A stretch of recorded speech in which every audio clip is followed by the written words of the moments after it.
On se retrouve aujourd'hui pour parler un peu de respiration et notamment du test de Bolt, Body Oxygen Level Test.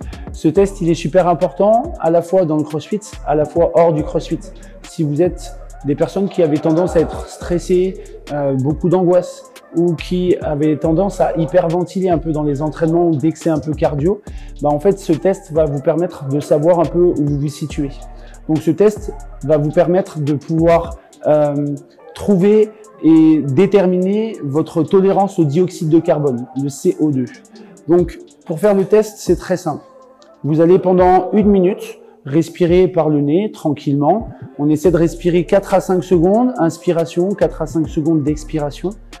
Une fois que vous avez fait 1 minute, vous allez à votre dernier cycle, 5 secondes d'expiration, fermer la bouche, vous bouchez le nez et faire en sorte de pouvoir maintenir une apnée poumon vide. Cette apnée, on la maintient dès que vous avez un premier signe de stress. Donc ce premier signe de stress, ça peut être la gorge serrée, de la déglutition, sentir que les muscles au niveau de la poitrine commencent à se serrer ou sentir une chaleur un peu qui monte. Si vous arrivez à ce premier signe de stress, vous vous arrêtez et vous regardez le temps que vous avez fait.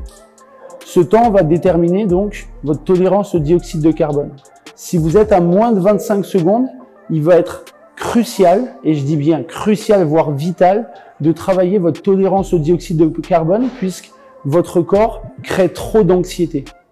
Si vous êtes entre 25 et 40 secondes, on est dans une norme, dans une moyenne. Si on est au-dessus de 45 secondes, c'est qu'on a une bonne tolérance au dioxyde de carbone. Donc ça veut dire que notre corps derrière a la capacité de produire des efforts assez intenses. Je reviens par rapport aux efforts. Comment ça se passe? Parce que c'est difficile de comprendre dioxyde de carbone et effort. Quand vous faites un WOD qui va être assez cardio, les échanges entre l'oxygène et le dioxyde de carbone, je vais faire très simple, font que vous allez nourrir vos cellules en oxygène. Plus vous tolérez le dioxyde de carbone, plus l'échange oxygène-cellule va se faire.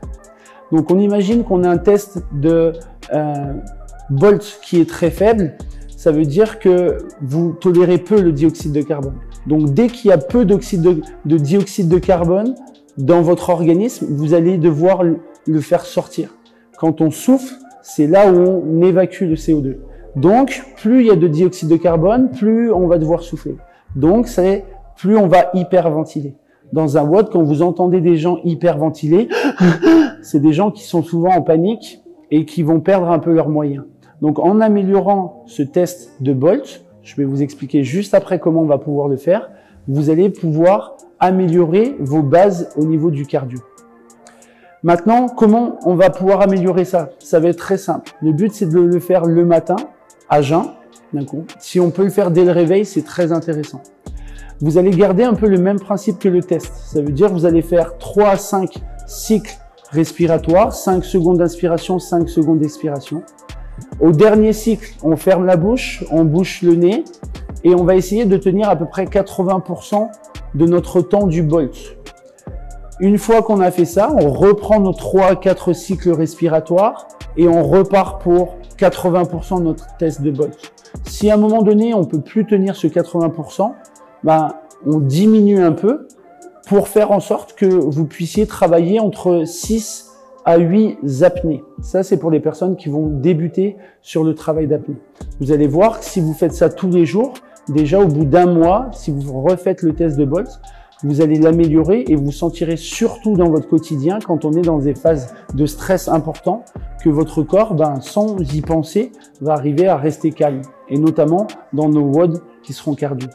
Donc voilà par rapport au test de Bolt, un pré-test, des exercices pour le travailler, un post-test au bout de 2 mois et vous allez voir que votre vie va réellement être changée.